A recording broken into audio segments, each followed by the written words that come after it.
गयावया करत होती आणि तो तिच्यावर हात साफ करीत होता।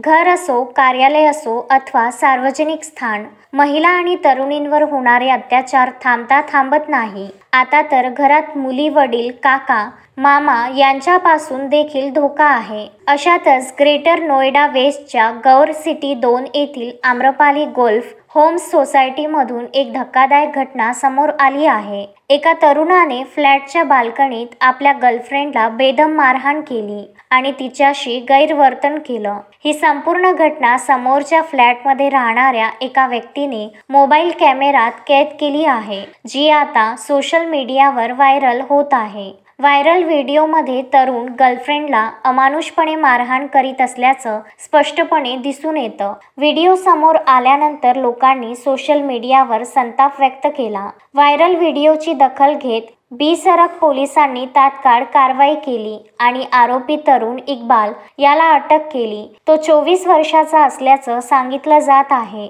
या घटनेनंतर पीडितेने पोलीस ठाण्यात जाऊन आरोपी विरुद्ध तक्रार दाखल केली। यानंतर पोलिसांनी तरुणाला अटक केली। तरुणी आपला जीव वाचविण्यासाठी हातापाया पडली, पण तरीही तो तिला बेदम मारहाण करीत असल्याचं व्हिडिओमध्ये पाहायला मिळत आहे। नोएडा पोलीस आयुक्तालयाच्या मीडिया सेलने जारी केलेल्या निवेदनात असं म्हटलं आहे की आरोपी विरुद्ध इतर कायदेशीर कारवाई देखील केली जात आहे।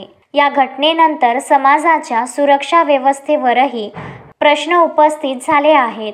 फ्लॅटमध्ये होणाऱ्या घरगुती हिंसाचाराबद्दल लोकांनी चिंता व्यक्त केली आहे आणि अशा घटनांवर त्वरित आणि कठोर कारवाई करण्याची मागणी केली आहे। या घटनेचा व्हिडिओ सोशल मीडियावर व्हायरल झाल्यानंतर हे भयंकर प्रकरण उघडकीस आलं आहे।